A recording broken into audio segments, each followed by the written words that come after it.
Nesta semana, nós estudamos os primeiros 15 versos do capítulo 1 do livro de Marcos, do Evangelho de Marcos.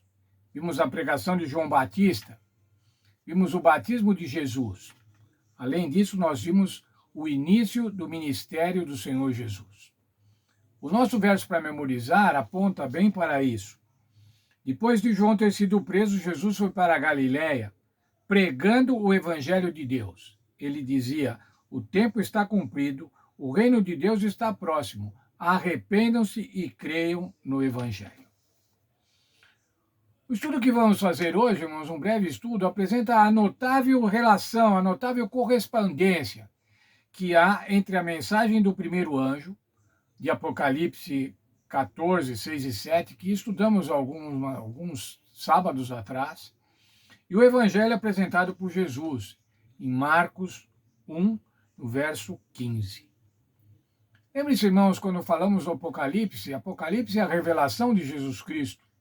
Ora, a revelação de Jesus Cristo deve ter muita correspondência, deve ter uma identidade, uma identificação com o evangelho de Jesus Cristo. Vamos ver Marcos 1, verso 15. Lá diz assim: o tempo está cumprido, o reino de Deus está próximo, arrependei-vos e crede no Evangelho. Agora vamos ver a mensagem do primeiro anjo. O Evangelho eterno para proclamar. Qual é esse Evangelho? Temei a Deus e dai-lhe glória, adorai o Criador, pois é chegada a hora do seu juízo. Quais as correspondências, irmãos? A nossa lição também, na sexta-feira, apresenta uma tabela com essas correspondências. Em primeiro lugar, a profecia de tempo. Em Marcos 1, nós lemos: o tempo está cumprido. Era o tempo da profecia das 70 semanas de Daniel 9, como já estudamos mais detalhadamente nesta semana. Apocalipse 14 diz assim: é chegada a hora do seu juízo. Daniel 7 e 8. Mas ainda vamos ver agora outra frase. O reino de Deus está próximo. O reino de Deus está próximo. Em Marcos 1. Essa é a promessa da aliança. E em Apocalipse diz assim: o evangelho eterno. O que é o evangelho eterno, irmãos? O evangelho eterno é a salvação. O evangelho eterno é a salvação, a aliança de Deus para salvar a humanidade. Mas também há o chamado para o discipulado. Em Marcos 1, o chamado é esse: arrependam-se e creiam. E em Apocalipse 14 encontramos o seguinte: temam a Deus e deem glória a Deus e adorem a Deus. Arrependam-se e creiam. Sabe, irmãos, essa pregação de Jesus, a pregação de Marcos, citada em Marcos, o Evangelho de Deus, é o Evangelho eterno.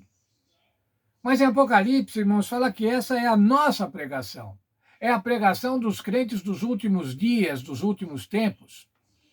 E ela também fala da salvação. Ela também fala do Evangelho. Por que, irmãos, a pregação de Jesus é a fala do Evangelho e por que a pregação final deve falar sobre o Evangelho? Porque a pregação do Senhor Jesus é o Evangelho eterno, é o Evangelho de salvação.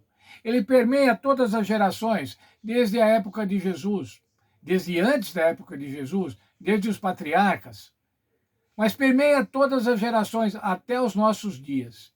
E hoje nós é que somos responsáveis por essa pregação, pela pregação deste evangelho eterno. Já pensou, irmãos, o privilégio de podermos participar de uma missão que não é uma missão que começou agora, não é uma missão que alguns se reuniram há 10, 20 anos ou há 2, 3 séculos e resolveram fazer, mas é o evangelho eterno, o evangelho de nosso Deus, o evangelho do Senhor Jesus Cristo.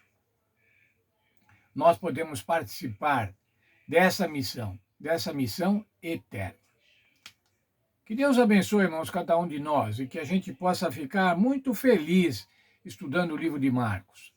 Semana que vem continuamos e assim, subsequentemente, a cada semana, vamos estudar um pouco mais do Evangelho de Marcos, o Evangelho que mostra as ações do Senhor Jesus, que mostra o comportamento do Senhor Jesus, um comportamento comprometido com a salvação das pessoas. Deus abençoe a todos nós. Vamos orar.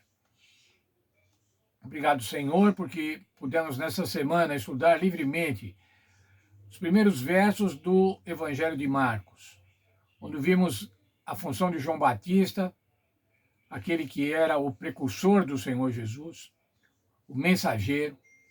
Vimos que também podemos ser mensageiros, devemos ser mensageiros. Vimos o batismo do Senhor Jesus e o início do ministério do Senhor Jesus, baseado no Evangelho de Deus, ou seja, no eterno plano de salvação estabelecido por Deus desde antes da fundação desse mundo. Queremos que nos abençoe para que possamos aprender cada dia mais e colocar no nosso coração essas verdades bíblicas.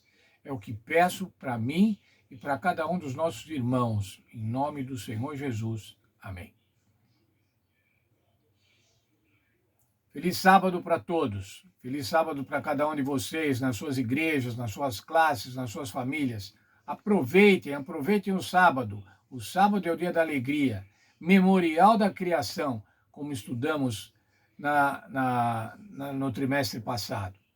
Um dia de adoração, um dia especial de adoração, um dia santificado, que o Senhor santificou para que também nós o santificássemos. Feliz sábado para todos os irmãos.